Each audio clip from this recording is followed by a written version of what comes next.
Sin duda, la Revolución Mexicana marcó la historia de nuestro país durante el siglo XX. Inició el 20 de noviembre de 1910, debido al levantamiento de armas de los campesinos por la lucha al derecho de las tierras controladas por los ejidatarios, banqueros y mineros.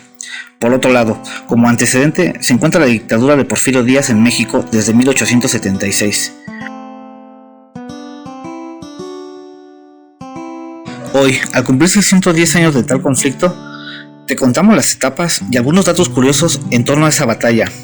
En este tu canal, Monkey D. Pepe, tu canal revolucionario. Esta icónica frase de los revolucionarios, también llamados rebeldes, surge como parte de las acciones que forjaron este movimiento. La famosa frase "Tierra y Libertad" fue creada por Enrique y Ricardo Flores Magón, hermanos, escritores y periodistas que publicaban en oposición al gobierno de Porfirio Díaz, razón por la cual fueron encarcelados y exiliados.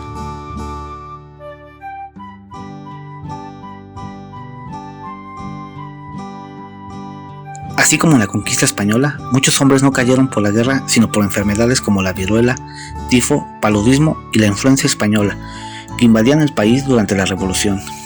De hecho, de los 14 millones de habitantes que había en ese tiempo en México, 11 millones vivían dentro del sistema de las haciendas, de las cuales 9 millones eran peones acapillados, es decir, eran esclavos de las haciendas con condiciones de vida infrahumanas. El papel de las mujeres se convirtió en uno de los más importantes conforme la guerra se extendía, pues ellas se encargaban de diversas labores, desde procurar los alimentos y lavar ropa hasta el cuidado de los heridos de las batallas. Pero no solo eso, sino que también participaban en las estrategias de combate al convertirse en una especie de espías, e incluso en traficantes de armas y combatientes, razón por las cuales eran llamadas las soldaderas. Una de las más famosas era Petra Herrera, quien se vistió de hombre para luchar en el ejército del norte. Sin embargo, a pesar de sus habilidades en el campo de batalla, al enterarse Pancho Villa de que era una mujer, se negó a dar crédito militar a una mujer y no promovió a Petra Herrera como general, por lo que abandonó las fuerzas de Villa y conformó su propia brigada exclusivamente por mujeres. Así como la famosa Adelita, del popular corrido revolucionario, que se dice estaba inspirada en Adela Velarde Pérez, nacida en Ciudad Juárez, Chihuahua, el 8 de septiembre de 1900. En el ambiente revolucionario, todos la asediaban, pero era escurridiza y sin perder la amabilidad se deshacía de los galanes, que buscaban sus favores. Adela se sumó al ejército de enfermeras que asistían a los revolucionarios heridos. Se especializó en hablar con los moribundos para prepararlos a bien morir, y en muchos casos avisó a los familiares cuando fallecían.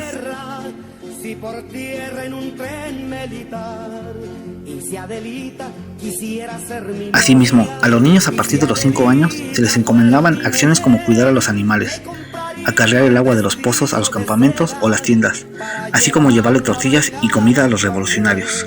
Después, cuando tenían entre 7 y 9 años, los varones alistaban a las bandas de guerra y seguían con el cuidado de los animales. A partir de los 10 años, los revolucionarios les asignaban labores de guerra y entrenamiento militar. Los niños podían ya portar rifles y algunos eran enviados directamente al combate.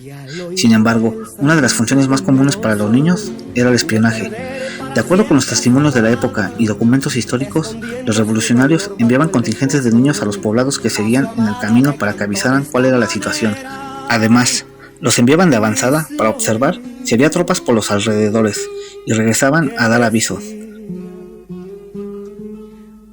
La figura de Emiliano Zapata ha sido la de defensor de los campesinos y se ha expuesto como un hombre de escasos recursos. Sin embargo, él no era pobre, su gran pasión eran los caballos, por lo que se dedicaba al comercio de estos, lo cual le dejaba buenas ganancias. Otro dato curioso sobre Zapata es que se cree que recurría a un doble para algunos eventos públicos, debido al asedio del gobierno. De hecho, en su asesinato, la gente buscaba el lunar que se sabía tenía en la parte superior de su ojo con el fin de corroborar que realmente se trataba de su cadáver y no del supuesto doble. A 25 kilómetros de Cuautla, Morelos, se localiza la hacienda de Chimameca, escenario de la traición y asesinato de Emiliano Zapata por los hombres del coronel Jesús Guajardo. Los muros de la entrada de este histórico edificio muestran las huellas de los impactos de bala de tal acción. En el lugar hay una estatua ecuestre del caudillo del sur, obra del artista Xerxes Díaz, y varias placas conmemorativas de ejidos y organizaciones campesinas de todo el país. Actualmente se ve desde lejos el gran chacuaco de la hacienda, con el lema Tierra y Libertad. En Anenecuilco, Morelos, existe un pequeño museo donde se exhiben los muros originales de lo que fuera la casa natal de Emiliano Zapata, protegidos mediante una construcción levantada para dicho efecto. Fotografías y documentos del zapatismo que se pueden advertir a lo largo del pasillo complementan la colección de este recinto.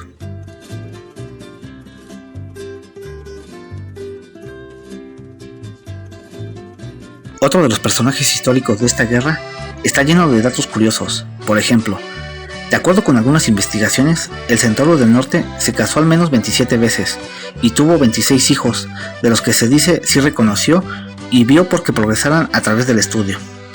En una entrevista al New York Times dijo: "No fui a la escuela ni un día en toda mi vida.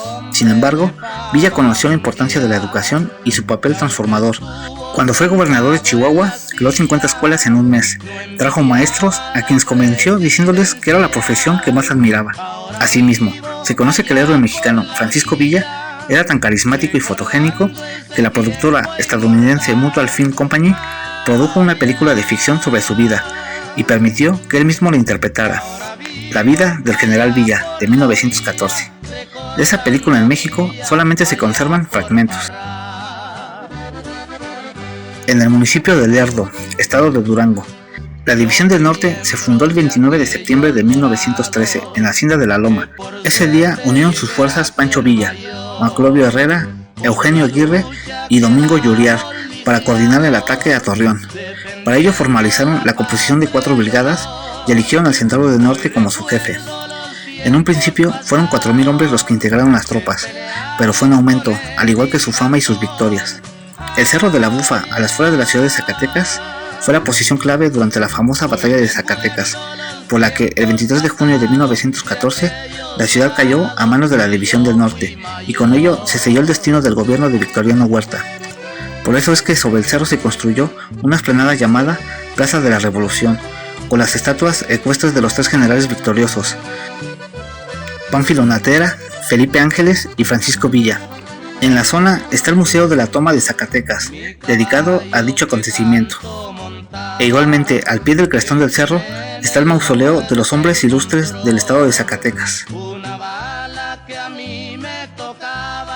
La famosa fotografía de Francisco Villa y Emiliano Zapata en el Palacio Nacional en su visita a la Ciudad de México fue tomada por el fotógrafo Agustín Víctor Casasola, alrededor del año de 1914. Actualmente se encuentra en el Museo Nacional de Fotografía en Pachuca, donde es posible admirar esta y otras fotografías de Casasola, quien es reconocido por su labor pictográfica durante la Revolución Mexicana.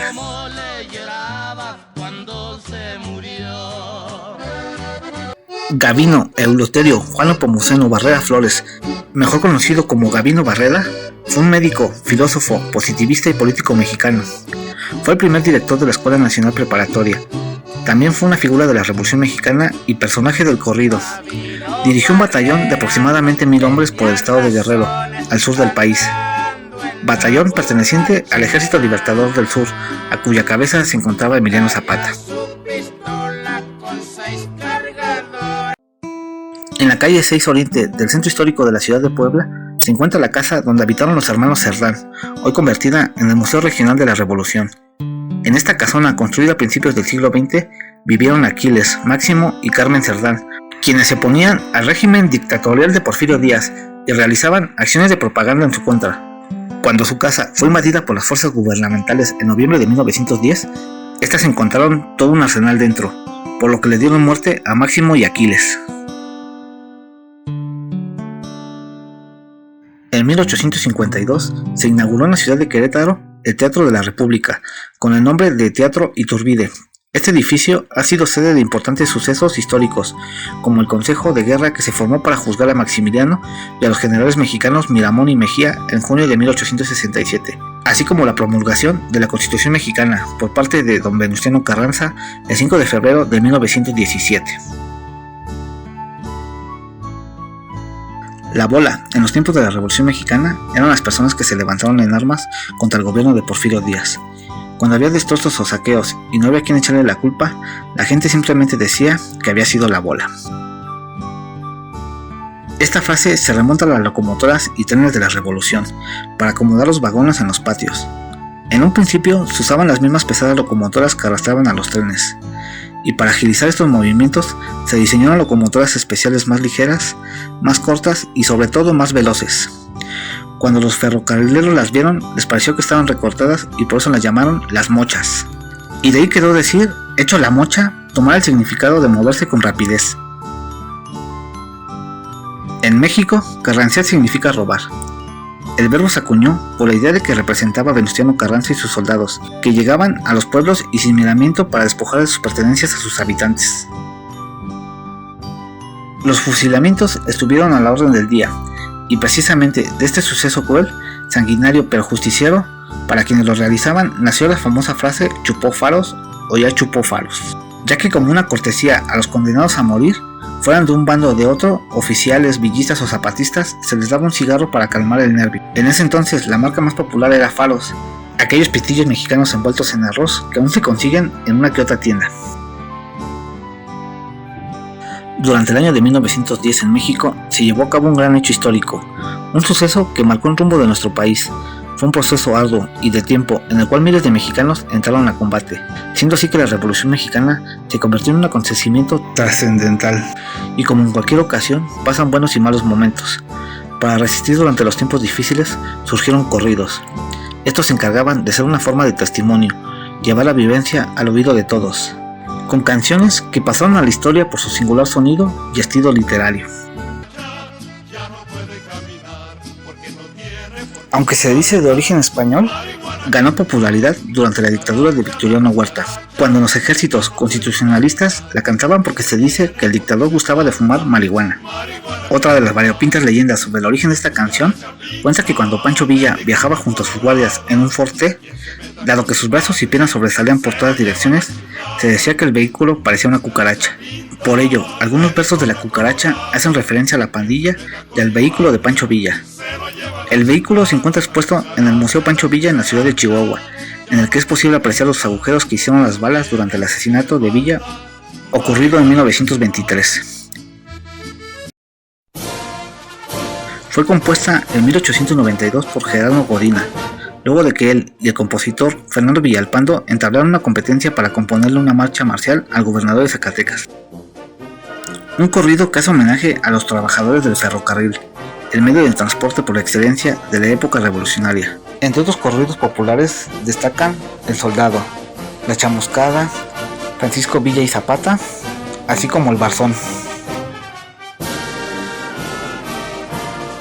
Porfirio Díaz había ejercido el poder de forma dictatorial desde 1876 y había prometido su retirada, hecho que no concretó y surgió el conflicto. La Revolución Mexicana fue un movimiento principalmente campesino, que luchó por las reivindicaciones laborales y sociales de este sector de la sociedad. Aunque el gobierno de Porfirio Díaz hizo que la economía nacional se estabilizara y mejorase, las clases más bajas se veían más desfavorecidas. Díaz, que había anunciado que no se postularía a la reelección, finalmente lo hizo y desató la revolución, que duraría al menos 10 años, y en la que prácticamente todos sus líderes acabarían asesinados. Uno de esos líderes fue Francisco I. Madero, el cual, cuando este estaba haciendo campaña, fue detenido acusado de rebelión. Mientras estaba en prisión, se realizaron las elecciones que dieron por ganador a Díaz. Posteriormente, Madero fue liberado con prohibición de salir de San Luis Potosí, pero escapa a Estados Unidos.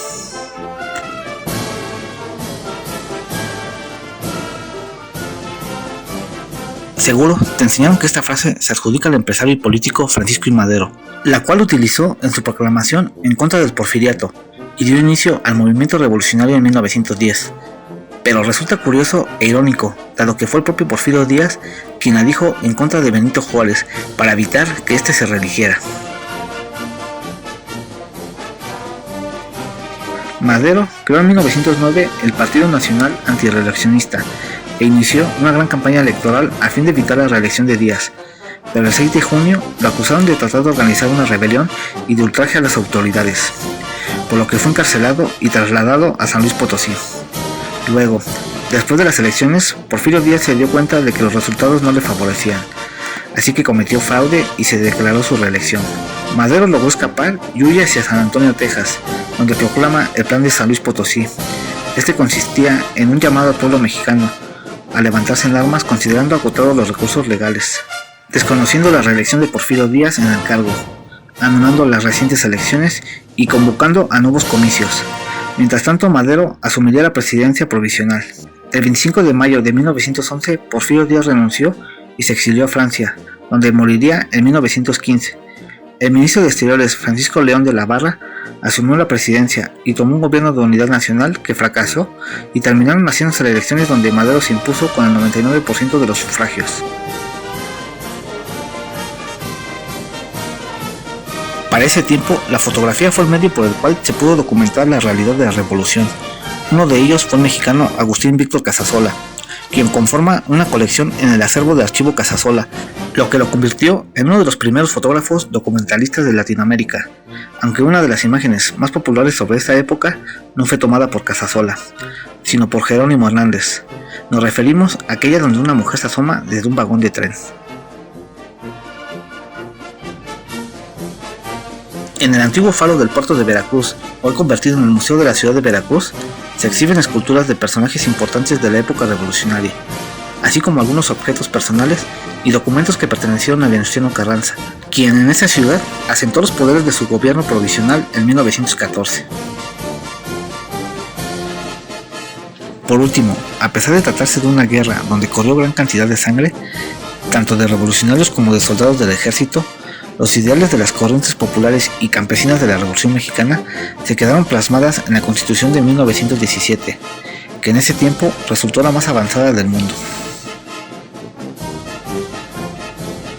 La Revolución Mexicana redibujó México hace poco más de un siglo. El conflicto armado que se dio entre 1910 y 1917 se inició como una lucha en contra de la perpetuación en el poder del general Porfirio Díaz, pero derivó en una guerra civil entre facciones que luchaban por la auténtica revolución. Diferentes grupos que tenían como bandera derechos políticos y sociales se unieron por el objetivo, pero luego llevaron a cabo una guerra de guerrillas a lo largo de una de las épocas más convulsas para México, que dejó a más de 1 millón de muertos. Luego de que el presidente Porfirio Díaz resultara electo para un nuevo periodo presidencial de 1910 a 1914, el ex candidato y líder liberal Francisco I. Madero lanzó el Plan de San Luis, fechado el 5 de octubre de 1910 para derrocarlo. Su lema principal fue sufragio efectivo, no reelección, y reivindicaba derechos laborales y la repartición de tierras que buscaban grupos sociales contrarios a Díaz. En su plan de acción estaba una convocatoria a la lucha armada. El 20 de noviembre, desde las 6 de la tarde en adelante, todos los ciudadanos de la República tomarán las armas para arrojar el poder de las autoridades que actualmente nos gobiernan. Algunos grupos, como el de los hermanos Aquiles, Máximo y Carmen Cerdán, al ser descubiertos en posesión de armas, se alzaron antes de la fecha pactada en Puebla. La muerte de los hermanos, al enfrentarse con las fuerzas del gobierno, los llevó a ser considerados los primeros mártires del movimiento contra Díaz, además de que motivó a otros a la insurrección. En los hechos, no se dio un levantamiento coordinado el 20 de noviembre para derrocar a Díaz, pues para ese momento ya había 13 levantamientos de armas en diferentes estados, pero esa fecha ha sido considerada hasta hoy como el inicio de la Revolución Mexicana. La lucha armada hizo surgir otros líderes revolucionarios que acompañaron a la causa de Francisco I. Madero, entre ellos Emiliano Zapata en el sur del país, así como Francisco Pancho Villa, Álvaro Obregón y Pascual Orozco en el norte. La presión revolucionaria tuvo éxito y Porfirio Díaz firmó su renuncia a la presidencia el 25 de mayo de 1911, dando fin a sus 35 años de gobierno y abriendo paso a nuevas elecciones. Muriendo en el exilio en París. Francisco I. Madero ganó la votación y asumió la presidencia de México el 6 de noviembre de 1911, en la que es considerada la primera elección democrática en 30 años. Aunque el movimiento logró la remoción de Díaz, el nuevo gobierno no dio pronta respuesta a las demandas revolucionarias populares. Pronto comenzaron las luchas entre los que fueron aliados al comienzo del levantamiento armado, pues cada bando se asumía como auténtico defensor de los ideales revolucionarios. Zapata lanzó el Plan de Ayala bajo la bandera de la lucha agraria, mientras Orozco publicó el Plan de la Empacadora sobre las demandas sociales. Ambos desconocieron la presidencia de Madero. El gobierno maderista logró defenderse durante 2 años frente a los insurgentes zapatistas y orozquistas y otros grupos más pequeños con apoyo de las tropas de Villa. Pero en febrero de 1913 se da la escena trágica. 10 días de enfrentamientos en un golpe militar que llevó a la renuncia de Madero el 19 de febrero y su asesinato 3 días después.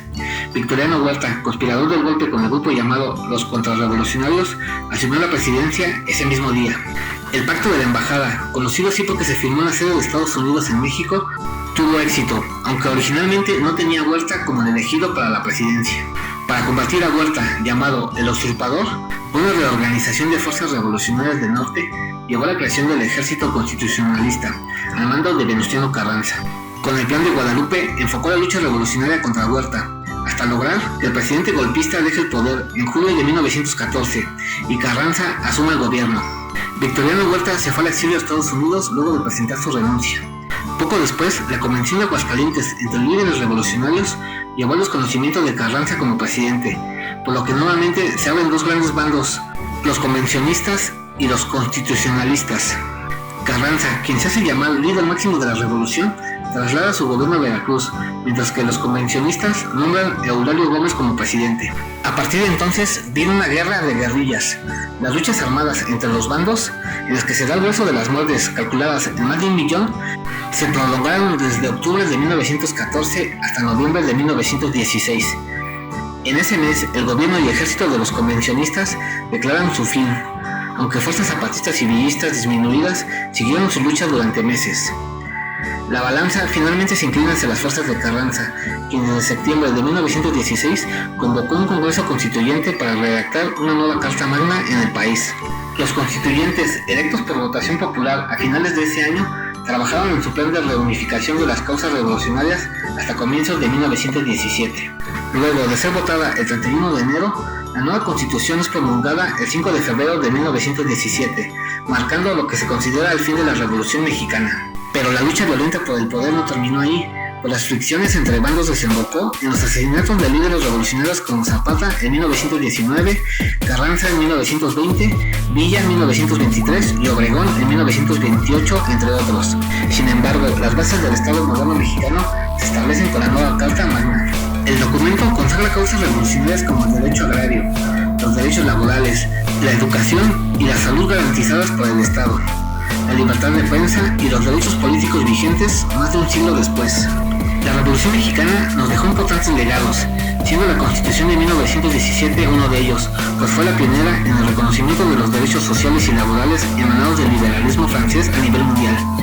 En aquella época, la mayoría de los mexicanos vivían en condiciones muy precarias. Las actividades como la agricultura, la ganadería o la minería se basaban todavía en sistemas feudales, mientras que en las ciudades los obreros eran explotados sin que tuvieran derechos laborales básicos. No obstante, a más de un siglo de su inicio, la lucha por la justicia e igualdad siguen siendo las principales demandas de los movimientos sociales, ya que en la actualidad siguen las injusticias y abusos de poder, desigualdad, así como corrupción. Gracias por ver el video. Espero hayas disfrutado de estos datos curiosos. Aún hay mucha información tan sorprendente de este evento histórico, por lo que te invito a investigar y empaparte de nuestra historia, la cual fue construida por figuras icónicas como Zapata, Villa, Madero, Carranza, Obregón, los hermanos Serrán y Flores Magón, entre otros. Además de todos los héroes anónimos que sus nombres se perdieron en el olvido, pero forjaron los ideales que conforman nuestra Constitución. Se despide de ustedes su cordial vecino, Monkey D. Pepe. Hasta pronto.